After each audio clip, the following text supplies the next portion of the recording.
ya llevamos bastante tiempo, y para que puedan darse cuenta también que la Biblia es profunda en la mente de Dios, estamos burgueteando la mente de Dios, y para que se den cuenta que la mente de Dios es bastante insondable, como dice la Escritura.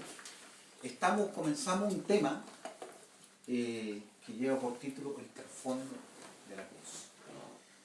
Y en este tema estamos tocando varios atributos de Dios, ¿no? Estamos tocando a Dios como creador, como sustentador, como gobernador, legislador, juez y redentor.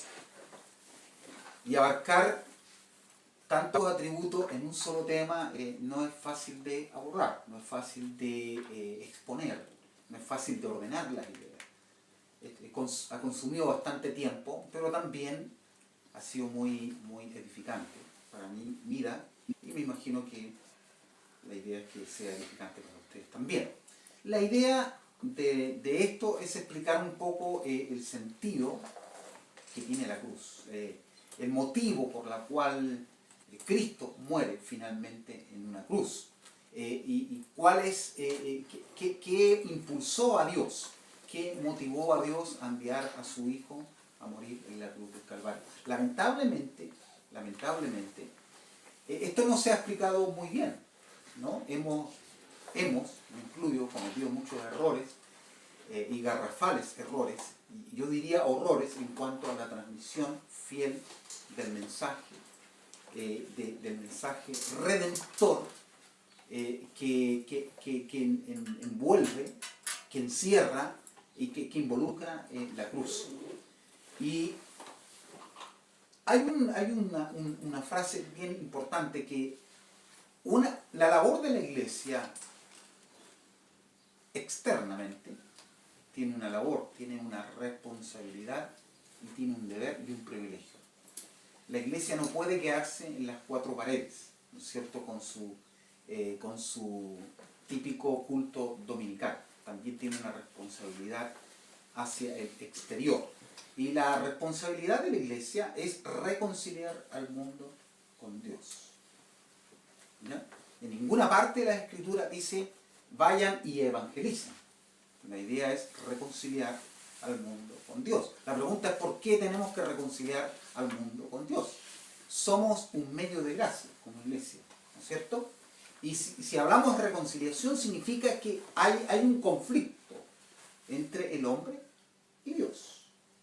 Y la Iglesia tiene la facultad, tiene los elementos, tiene la responsabilidad y el privilegio de participar en esta reconciliación. Y esa es la razón por la cual finalmente Cristo muere en la cruz. Cuando hablamos de trasfondo, estamos hablando de qué es lo que hay detrás de la muerte de Cristo. Y tenemos que considerar en este trasfondo, hay tres aspectos. La cruz, cuando hablamos de la cruz, tiene tres aspectos o elementos que son necesarios considerar, son necesarios tocar, son necesarios también incluir dentro de este tema o de esta doctrina, que es la parte teológica, ¿no? Y cuando hablamos que la cruz tiene un trasfondo teológico, estamos hablando de que Dios está detrás de la cruz, ¿no? También hay un aspecto antropológico, pero desde el punto de vista bíblico, teológico, ¿ya? Y también hay un aspecto cristológico. ¿Por qué cristológico? Porque Cristo está detrás también de la cruz. Y estas son doctrinas. Y tenemos que tocarlas, tenemos que profundizarlas, porque está implícitamente y explícitamente incorporadas en este asunto. Nosotros estamos aquí. Hace un año que estamos en este punto, la creación del hombre. Es decir, que nos falta mucho terreno por caminar, ¿no es cierto? Hay mucho género para cortar. Todavía nos faltan los pactos de obras, o el pacto, perdón, de obras singular que Dios establece con Adán. ¿Ya? También tenemos la aprobación del hombre. Es decir, que el hombre en algún momento, estando en el huerto, es probado, ¿no es cierto? Para realmente saber, Dios ya lo sabía, pero para que se descubra realmente en dónde estaba el corazón de Adán. Tenemos la caída del hombre. A continuación tenemos el pacto de gracia que abarca casi todo el Antiguo Testamento, ¿ya? Y tenemos también el pacto de redención con Cristo. Y ahí terminaríamos el tema. Y eso abarca el tema del mensaje del Evangelio. Como se pueden dar cuenta, es un mensaje profundo, es un mensaje que no se puede predicar en una hora y esperar resultados.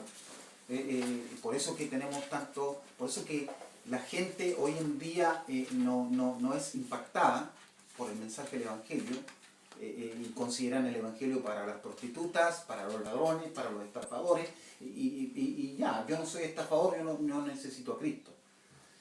Eso es la presentación general, para que nos vayamos ubicando, ¿ya? Yo quería hacerles un tour en cuanto al tema. Aquí hay un orden, estamos siguiendo el orden.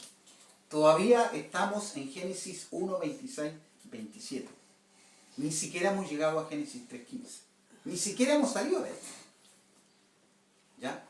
Como un hombre dijo en una oportunidad, pidió consejo, fue a ver un predicador de renombre y le dijo: Señor, sabes que yo me siento como Moisés en el desierto. Y el consejero le dijo: ¿sabes una cosa? Ni siquiera has matado al egipcio. Así que no estás en el desierto todavía. Entonces, todavía no hemos echado o no hemos visto cómo Dios echa a Adán, expulsa a Adán del huerto del Edén, ¿no? ¿Y por qué razón? Porque literalmente es echar, ¿no? Entonces, eso es más o menos la panorámica, ¿ya? En este punto ya llevamos casi un año en este asunto. Hay mucho género para cortar. Yo quiero hacer un pequeño repaso. He estado haciendo algunas modificaciones al tema. De hecho, todos los días estoy trabajando en eso.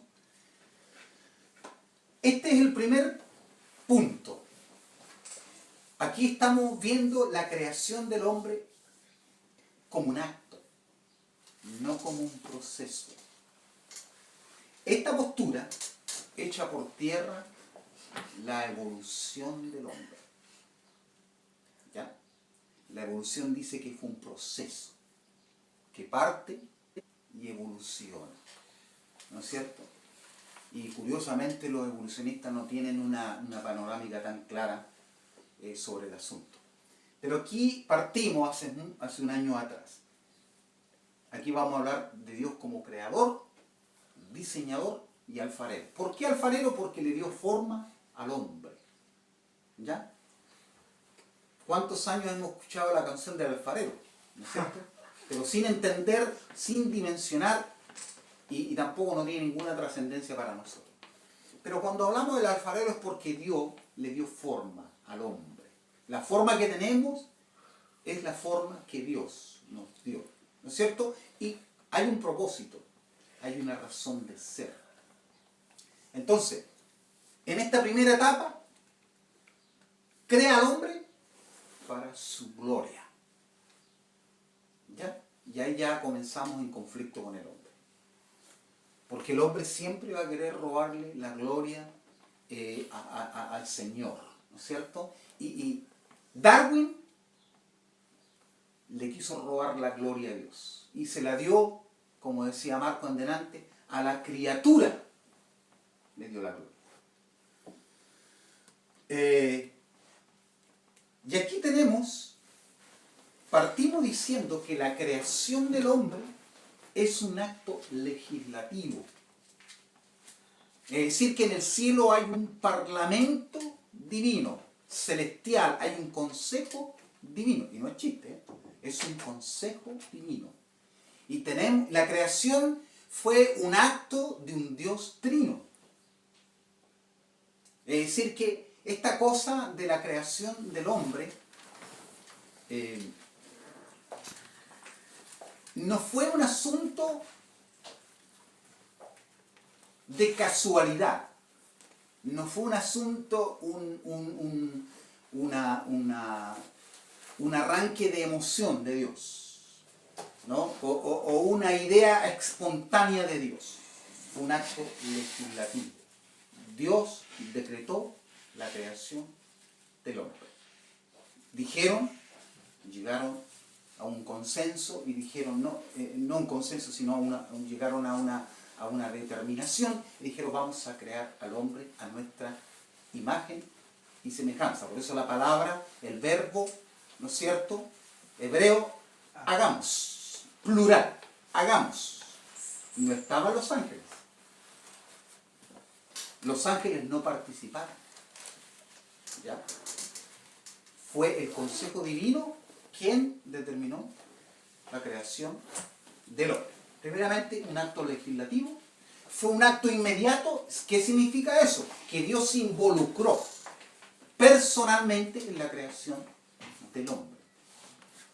En comparación o a diferencia de la baja creación. ¿Ya? Dijo, reproduzcanse según su especie, según su género. Y cuando llega al hombre dijo, no, hagamos al hombre a nuestra imagen. Fue un acto inmediato. Dios se involucra personalmente. Voluntario, nadie obliga a Dios a involucrarse en este proyecto divino. Y tercero, exclusivo. ¿Por qué exclusivo? Porque el hombre, a diferencia de las bestias y de la otra creación, es la corona de la creación y es el representante. Y está en la cúspide. ¿Ya? Ahí tenemos para hacer un repaso.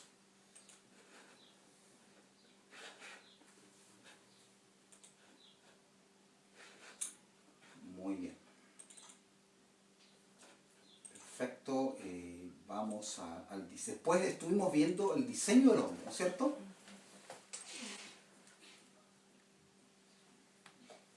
Ahí estamos viendo a Dios como creador y diseñador.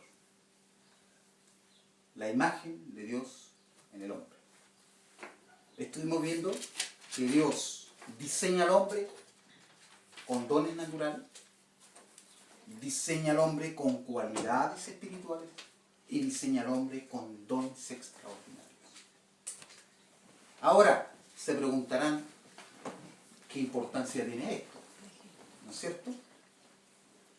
Esto va a tener relevancia y trascendencia cuando lleguemos al momento, ¿no es cierto?, cuando el hombre es confrontado, ¿no es cierto?, con la tentación. Y ahora vamos a entrar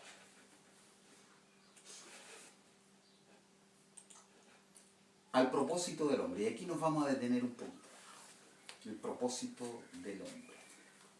Vamos a ir a la presentación general como una introducción del propósito de Dios para con el hombre. Dios crea al hombre, Dios diseña al hombre con un propósito. ¿No es cierto?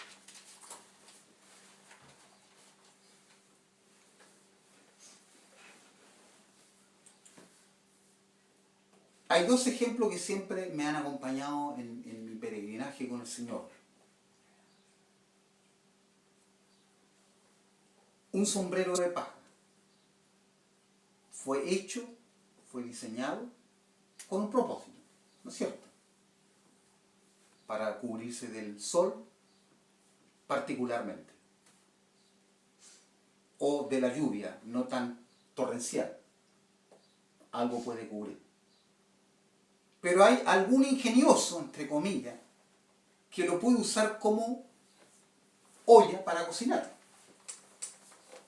Y se puede, pero no se debe, porque no fue diseñado para eso. Y cuando usamos un sombrero de paja y lo ponemos al fuego, la destrucción es eminente, porque no fue diseñado, no tiene los materiales. para cumplir esa función. ¿Se puede? Sí, pero se va a quemar, se va a destruir. Entonces el hombre tiene un propósito. Cuando el hombre sale de Dios, obviamente deja de cumplir el propósito, que encuentra destrucción. ¿Ya? Tenemos a Dios como el sustentador, porque Dios sigue sustentando su creación. Dios sigue sustentándola. Los árboles siguen dando fruto. El labrador espera las bondades del sol. Espera las bondades de la lluvia. ¿No es cierto? Y espera las bondades del proceso natural, químico, biológico, en la parte mineral de la tierra, que escapa a él. Puede ponerle una buena semilla, ¿no es cierto? Puede ponerle no sé cuántas cosas para que pueda producir más rápido. Puede alterar ese asunto, ¿no es cierto? Pero siempre el labrador, el agricultor en este caso, siempre está dependiendo del clima, algo que escapa a él. Entonces ahí tenemos a Dios como el sustentador, ¿cierto? Después tenemos a Dios como el gobernador. Él gobierna, y como gobernador también el legislador y el juez. Él determina, él define. Entonces, aquí tenemos, el hombre fue creado para la gloria de Dios, no para su propia gloria, no para su propio propósito ni beneplácito. Entonces aquí en el propósito de Dios, ¿por qué razón Dios crea al hombre? Para que el hombre haga su voluntad, la voluntad de Dios. Para que lo honre, es decir, que lo glorifique. Para que lo ame. Finalmente, hay un respaldo de Dios. Vamos a ir viendo cada una de estas. Mandato, hay un mandato. Hay un dominio. Hay compañerismo y hay respaldo. Finalmente el respaldo. Dios va a respaldar siempre y cuando el hombre se ajuste a estos tres demandas o a estas tres responsabilidades que Dios demanda al hombre. Lo demanda porque lo ha capacitado para ello. Le ha designado una labor, le ha designado una responsabilidad. Por eso que lo hizo conforme a su imagen, ¿no es cierto? Porque el hombre necesitaba inteligencia, el hombre necesitaba voluntad y el hombre necesitaba también emociones. Estamos hablando de los propósitos de Dios en el hombre.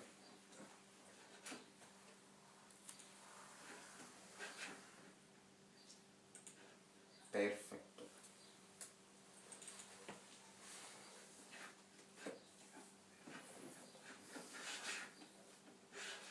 Ya, me oriente.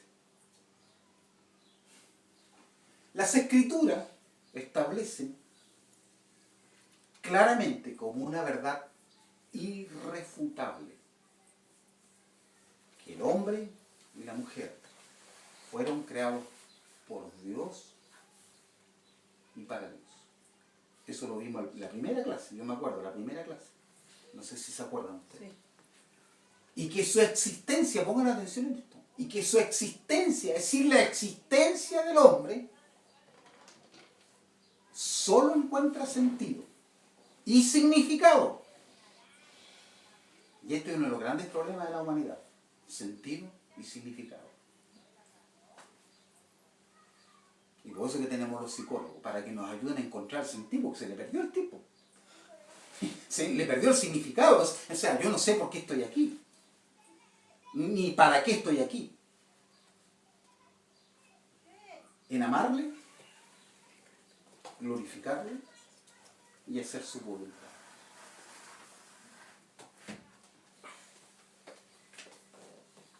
Cuando el hombre deja de cumplir el propósito para lo cual fue creado, diseñado, formado, pierde el sentido y pierde el significado. ¿Cómo recupera? Volviendo a amar al Creador, al sustentador y al gobernador. Glorificarlo, hacer su voluntad.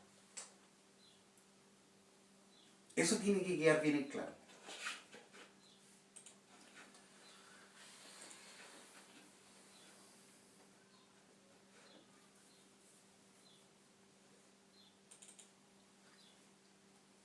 El hombre no es el autor de su propia existencia. Y esa es una verdad irrefutable, absoluta, innegable. El hombre que niega esta verdad es porque ha perdido el verdadero propósito de no honrar. No está honrando a su Creador. Es lo mismo que el hijo no honra a su padre. Es un mandamiento. ¿No es cierto? Cuando uno honra significa que hay un reconocimiento de la persona. Es cuando algunos individuos niegan su origen. Niegan, no, yo no soy de esa familia. Seguramente nacieron de un zapallo, como dicen los argentinos. El hombre entonces no es el autor de su propia existencia. El hombre existe por el poder de Dios y por la voluntad benévola de Dios. ¿Ya? Y hay dos textos que respaldan esa propuesta. No esa verdad, no propuesta. Y lo hizo para su beneplácito, es decir, para su propia satisfacción.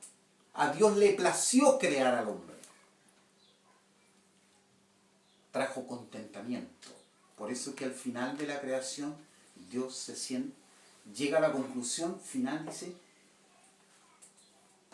estoy contento, es bueno lo que hice. ¿No? Y creó al hombre para su gloria. Y por lo tanto Dios no va a compartir su gloria con nadie. ¿Me entienden? No es fácil de asimilar. Tenemos muchos sentimientos encontrados algunos con esto.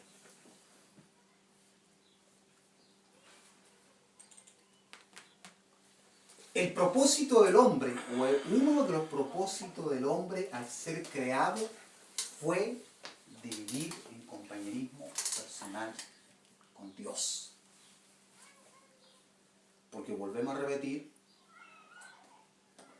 encuentra sentido y significado. El jardín del Edén representaba el lugar de comunión con Dios.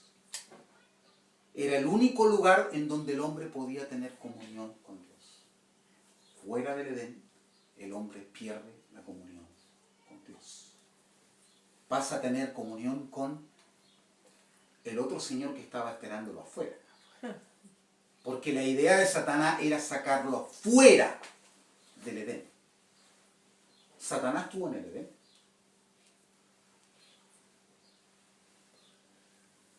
Y fuera del Edén, él tenía jurisdicción.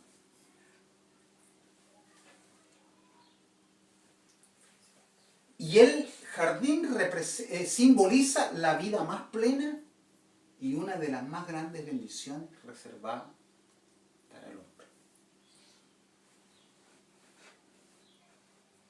Fíjense, hay gente que tiene mucho dinero, mucha fama, muchos recursos, pero siempre anda preguntándose,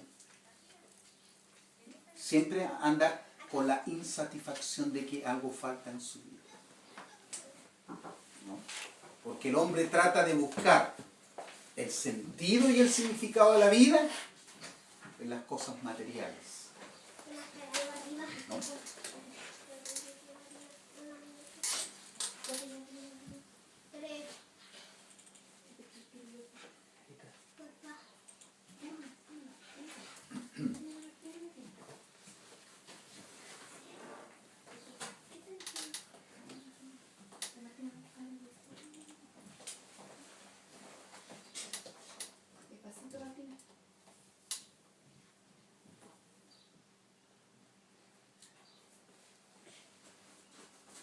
hablando un poco de la provisión de Dios, y quiero destacar este punto, porque el hombre siempre ha acusado a Dios de no ser un Dios de amor. Adán tuvo todo lo que necesitaba. Dios le entregó todo. Plantó un huerto para Adán. Tenía toda clase de árboles. Y había un río en donde en ese río, mira, tenía el agua que regaba los árboles. Tenía el jardín. Tenía árboles en el jardín. Y tenía un río que rodeaba el jardín. Más encima, en ese jardín se encontraban las piedras preciosas más deseables que hoy alguien pudiera tener. Minerales de mucho valor.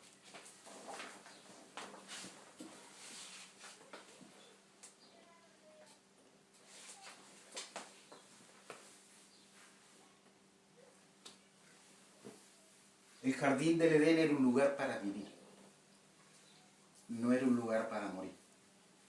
Fuera del Edén no había vida, había muerte. Y Adán lo sabía. ¿No? Cuando uno aconseja de repente, te va a ir mal. ¿No? Bueno, o sea, finalmente llega la conclusión después de 20, 30 años, como el hijo pródigo, se dan cuenta que en realidad tenía razón. Dios es igual, ¿no? Era un lugar para vivir. Vuelvo a repetir, había un huerto, habían árboles, y más encima Dios puso a Adán, es diferente a la otra presentación, puso en el huerto de Edén a Adán para que lo labrara y lo guardase. Es decir, Adán no estaba ahí abanicándose todo el día. Era un lugar de placer por las cosas que ahí había, pero no era un lugar de vagancia. Adán tenía su responsabilidad, ¿no?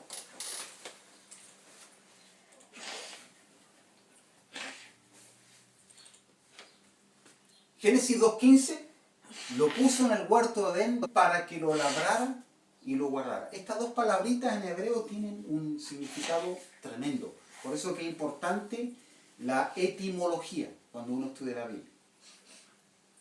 La palabra abad quiere decir labrar. Y labrar tenía el sentido de un servicio para Dios. ¿Ya? Generalmente se refiere a la acción de trabajar, de cultivar la tierra. En el sentido religioso, hablar de servir a Dios, con lo cual también se puede referir a la adoración, en una forma de adoración a Dios. La palabra guardar, chamar, se refiere a cuidar y proteger, señalando que el hombre debe tener un cuidado especial por la tierra. Su tarea no es explotar la tierra para su beneficio, sino cultivar la tierra y a la vez protegerla como la hace un verdadero mayordomo.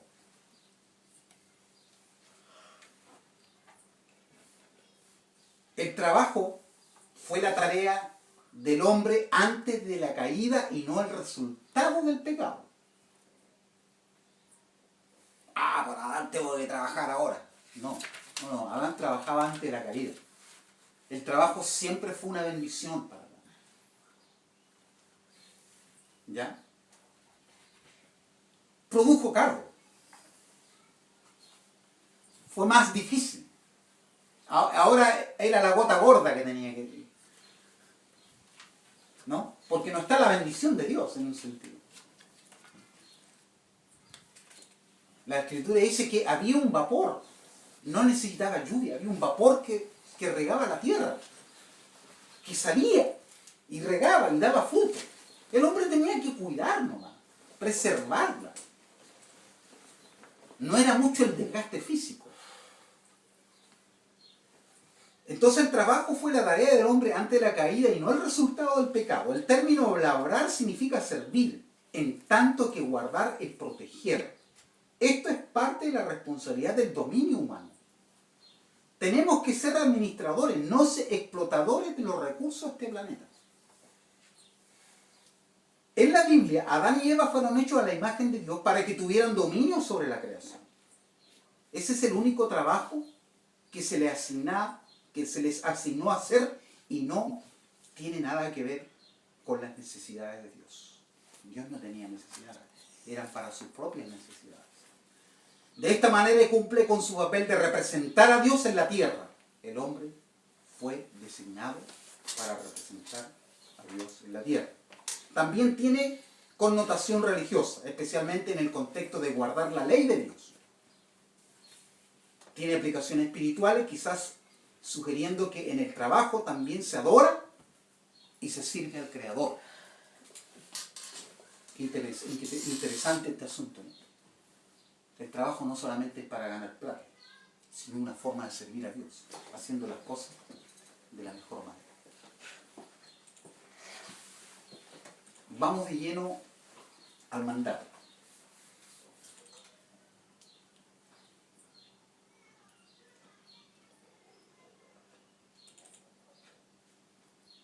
Génesis 2, 16, 17. Y mandó Jehová Dios al hombre, diciendo: de todo árbol del huerto podrás comer. Estaba asegurada, ¿no es cierto?, la provisión diaria para el hombre. No había necesidad de comenzar a mirar los árboles del vecino. Tenía lo que necesitaba.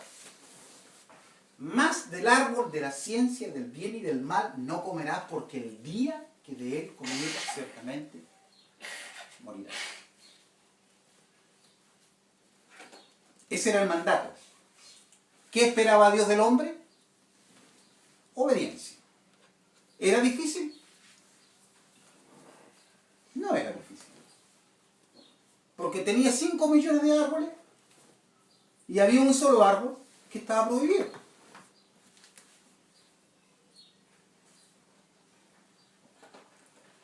Ese es el mandato.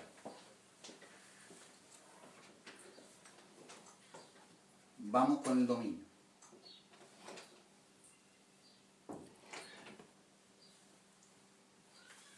El dominio, otorgado por Dios al hombre, y es señal de gloria y honor. Salmo 8, 5 y 6, Hebreo 2, 7 y 8 también habla de lo mismo. Les has hecho poco menor que los ángeles, y le coronaste de gloria y de honra. Le hiciste señorear sobre las obras de tus manos. Todo lo pusiste debajo de sus pies. Es decir, que Dios le dio una responsabilidad al hombre. Confió en el hombre la creación que él había, ¿no es cierto?, hecho. En donde en esa creación Dios mostraba su gloria. ¿No es cierto? También.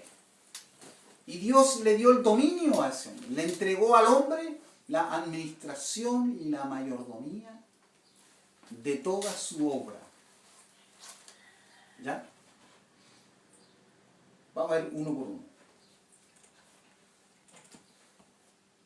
Génesis 1, 26, 27.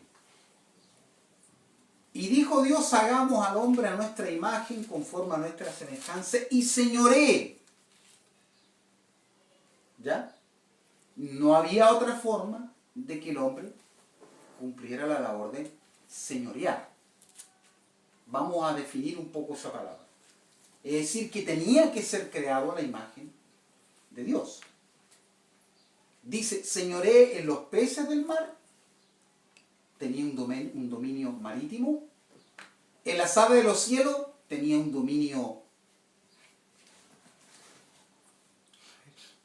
aéreo.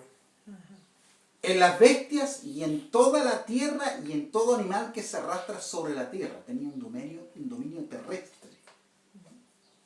Es como un estado, ¿no es cierto? Que Chile tiene una soberanía aérea, que no puede meterse cualquier avión, ni siquiera Obama tiene que pedir permiso para entrar. Los aviones piden permiso para entrar al espacio aéreo porque hay soberanía, ¿no es cierto?, del Estado chileno.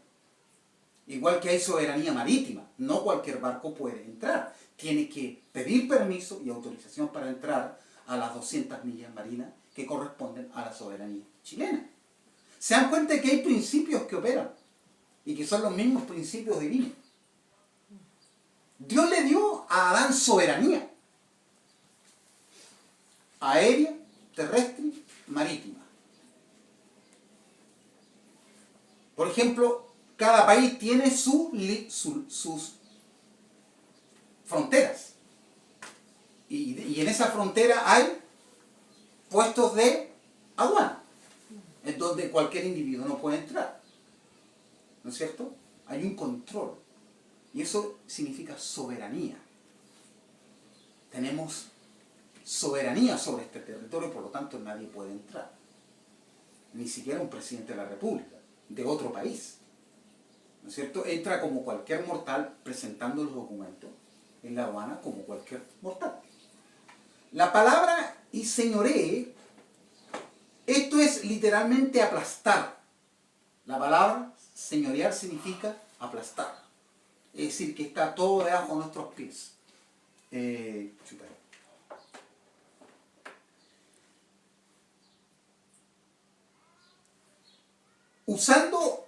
Usado en un sentido, es un término fuerte que habla del dominio de la humanidad sobre la naturaleza. Salmo 8, 5 y 8. Este mismo concepto se encuentra en el versículo 28. Los dos términos, señorear, en los versículos 26 y 28 de Génesis 1, y sojuzgar, en el versículo 28, tiene la misma etimología básica, que significa caminar sobre o aplastar. Mira el privilegio del hombre. Se lo dio Dios.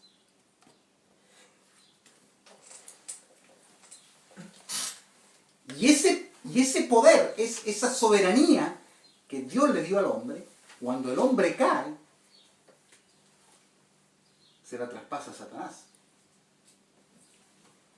Y vive bajo su señorío, bajo su soberanía, bajo las reglas de él. ¿No? Porque Dios le permite tener soberanía a Satanás. Porque es soberano, Dios es soberano. Tú me vas a servir para mi propósito. Tú eres mi ser. Interesante cómo es Dios. Y Satanás tiene que... Dios, ¿puedo tocar a Marco? Déjame pensarlo. Sería buena idea, pero voy a pensarlo un poco. Está bajo mi soberanía. Hablando de la iglesia. El resto, haz lo que quieras con ellos.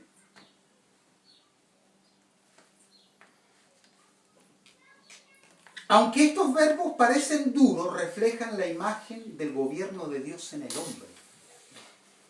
El hombre tiene dominio sobre la tierra creada debido a su relación con Dios. ¿Ya? Tenía que reinar, dominar como su representante en su carácter. El tema teológico no es el poder, sino la manera en que se ejerce para sí o para el bien de los demás.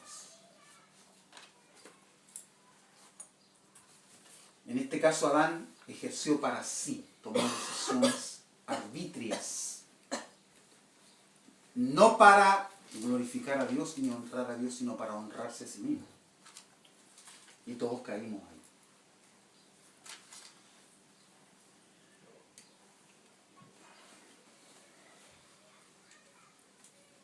Génesis 1:28b. Y díjoles Dios, y sojuzgarla y señorear en los peces de la mar y en las aves de los cielos, todas las bestias que se mueven sobre la tierra. ¿Ya? Vuelve a reiterar la tremenda responsabilidad. Hay dos órdenes en el texto hebreo que son paralelas con fructificar y multiplicados. Esto hace que tanto la sexualidad como el control humano sean voluntad de Dios. Ambos verbos hebreos, sojuzgar y señorear, pueden tener una connotación negativa. Ejemplo, dominio cruel. El contexto específico debe determinar si el significado es benigno o agresivo. Pero esa era la responsabilidad, sojuzgar y señorear, como parte de la imagen de Dios en el hombre. El hombre, en el diseño de Dios, le dio la facultad, le dio la habilidad para hacer este trabajo. Dios nunca va a demandar de nosotros algo de la cual no nos va a dar lo que necesitamos para hacerlo. Ahí terminamos hablando del dominio. El respaldo.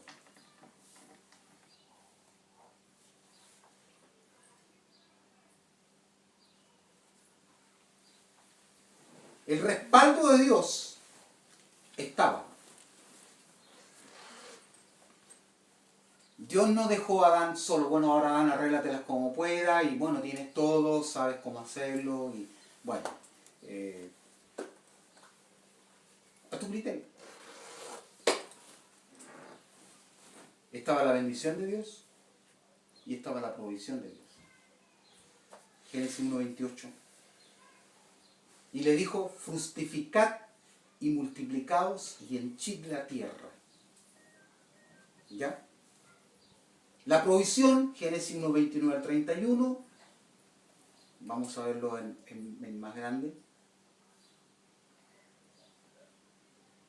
Fructificad y multiplicaos. Parte de la bendición de Dios fue la procreación. Esta bendición era tanto para los animales como para el hombre.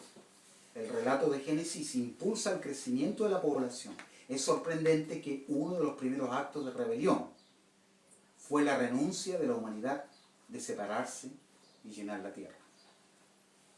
Entonces, ese fue la bendición. Dios le dio la bendición al hombre.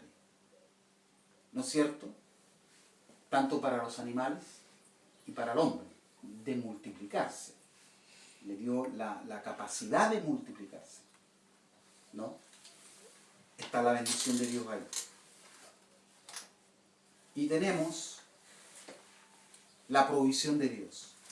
Y dijo Dios, he aquí que os he dado toda hierba que da simiente, que está sobre la haz de la tierra, de toda la tierra, y árbol en que hay fruto de árbol que da simiente, se os ha para comer. Y a bestia de la tierra, y a las aves de los cielos, y a lo que se mueve sobre la tierra en que hay vida, hierba verde, le será para comer, y fue así. Y vio Dios todo lo que había hecho, y aquí era bueno en gran manera.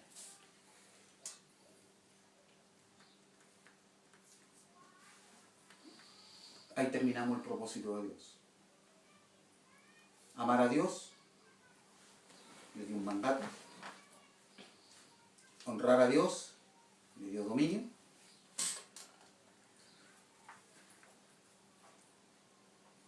Obedecer a Dios, el mandato.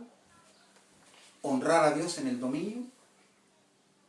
Y amar a Dios en el compañerismo que tenía con Dios, en la relación que tenía con Dios. ¿De qué manera el hombre demuestra lo contrario, que odia a Dios? Rompió la relación que tenía con Él. ¿No es cierto? No obedeciendo al mandato y deshonrando a Dios en la responsabilidad que le había dado.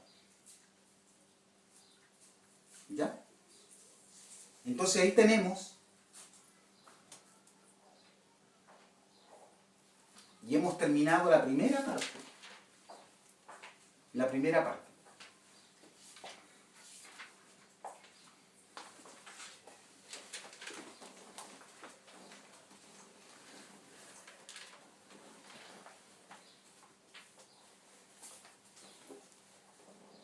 Aquí hemos terminado. Hoy día terminamos esta parte. El origen del hombre, el diseño del hombre y el propósito del hombre. Es necesario entender esto. Vamos a entrar en la próxima etapa. La gente se pregunta por qué tuvo que morir Cristo. ¿Por qué yo tengo que reconocer que soy pecador? ¿Por qué tengo que venir a Cristo y no a otro? ¿Por qué yo me voy a ir al infierno? ¿Qué tengo que ver yo con el pecado de Adán?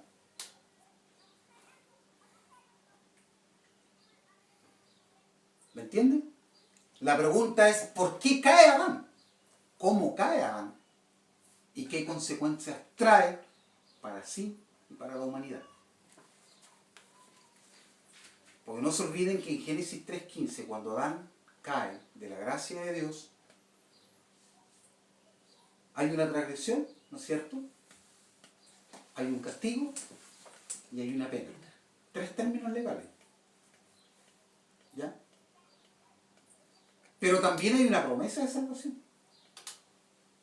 Es decir, que no solamente lo hace polvo a Adán, lo hace todo lo que tiene que, porque él es juez también, él quebrantó la ley que Dios había establecido, ¿no es cierto? En cuanto a su dominio, en cuanto a las limitaciones que él tenía, en cuanto a la relación que él tenía con Adán también, eso estaba decretado y legislado. Entonces, el hombre cae, el hombre es condenado porque quebranta una ley, no porque a Dios se le antoja condenarlo. Porque Adán estaba consciente de esta ley. Y alguien consciente de la ley no es víctima de las circunstancias. Ah, es que yo no lo sabía. Es que yo no lo vi. Es que yo pensaba que era rojo y no verde. Ah, es que se me olvidó el documento del vehículo. Del momento que alguien sube un vehículo, por decir algo, un ejemplo, ese individuo conoce toda la reglamentación. Y nadie puede tener excusa. Y las excusas agravan la falta, ¿no es cierto? En términos legales. Entonces, aquí no hay víctimas. Tampoco nosotros somos víctimas. ¿Y qué tiene que ver Adán conmigo? Tengo que yo ver con el error que cometió Adán. Eso lo vamos a ver. Entonces, para poder entender la necesidad de un Salvador, necesitamos entender este asunto. La otra cosa, ¿por qué Dios demanda? ¿Por qué Dios me exige? ¿Por qué Dios tiene tanta expectativa de mí? ¿Por qué no me deja solo? Yo soy libre, hago lo que quiero. Quiero compartir una presentación. Y con esto quiero terminar. Yo quiero que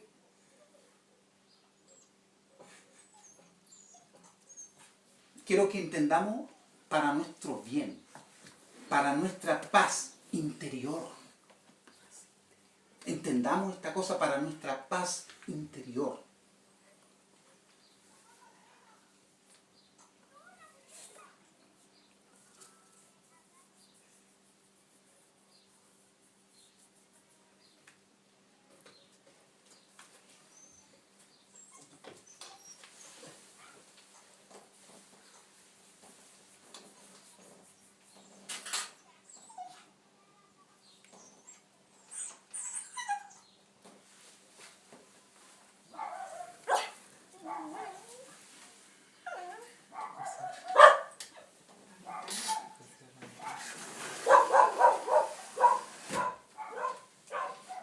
Denme un segundo, por favor.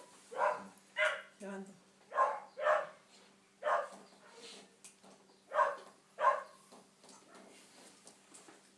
Muy bien, aquí está.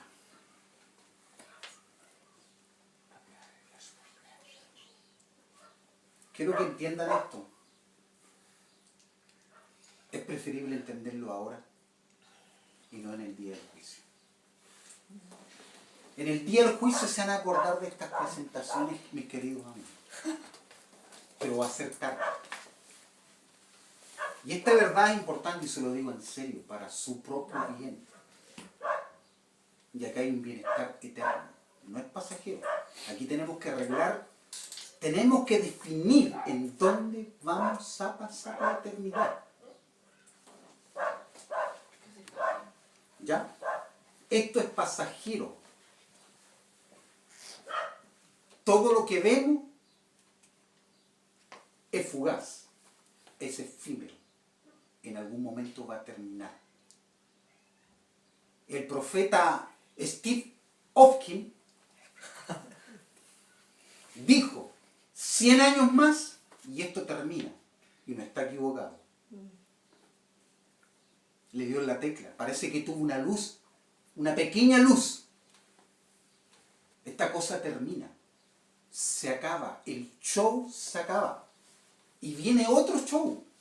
En donde Dios es el director del show.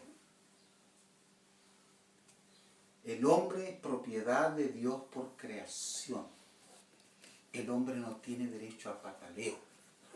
Por tanto, si el hombre es propiedad de Dios por creación, Dios tiene el poder y la soberanía sobre su criatura, puede exigir, demandar y esperar de él obediencia absoluta. Y esta declaración tiene que ver con estos tres aspectos de la creación y son. La creación del hombre es por decreto. Se legisló. El consejo divino dijo, hagamos al hombre, pero para nuestra propia gloria. ¿Ya? Dios forma al hombre y Dios diseña al hombre. El hombre es el ser más inteligente que hay. Ahora que viva como un necio, es como el sombrero de paja, que lo están usando para cocinar. Es como una botella de vidrio que usted la usa como martillo. En algún momento se va a romper. Puede ser que se le dé la oportunidad de martillar una sola vez y no dos. Métanse esto en la cabeza, vivan en base a esto. Y esto puede cambiar el curso de la historia, de su propia historia. Eso va a traer paz a sus corazones. Tenemos que rendirnos a Él. Somos de Él. Porque si no nos rendimos a la buena, nos vamos a tener que rendir a la mala. ¿Ya? Por eso es que es importante conocer esta verdad. Por eso que la cruz no tiene relevancia para nosotros. Importancia para nosotros. Por eso que tiene sentido los pactos que Dios hizo con el hombre. Desde Génesis hasta el último libro del Antiguo Testamento. Está la línea mesiánica, ¿no? Y están más de 300 profecías en relación con Cristo, apuntando a un solo Salvador, por más de 40 autores que nunca se conocieron entre sí. Hablaron de un Mesías. Hablaron de la promesa de Génesis 3:15 y de los detalles de esa promesa. Muy bien. ¿Qué tal si oramos? Señor, te damos gracias por tu palabra. Permite que tu palabra pueda hallar cabida en nosotros. Que tu palabra pueda producir convicción, Señor, de pecado en nosotros. Al producir convicción de pecado, podamos entender nuestra condición. Al entender nuestra condición, podamos reconocer nuestra necesidad de ese Salvador que tú le prometiste a Adán en Génesis 3:15. Esa promesa es para nosotros también, no solamente para Adán. Muchos, como Adán, esperaron que esa promesa se cumpliera en algún momento. Y murieron esperando la promesa, como lo relata Hebreos 11. Murieron esperando la promesa. Y nosotros tenemos el privilegio de ser testigos de que esa promesa se ha cumplido en la cruz. Y tenemos acceso, Señor, al tu trono de gracia. Ese trono de justicia se ha convertido en un trono de gracia, en donde podemos entrar libremente, sin miedo y sin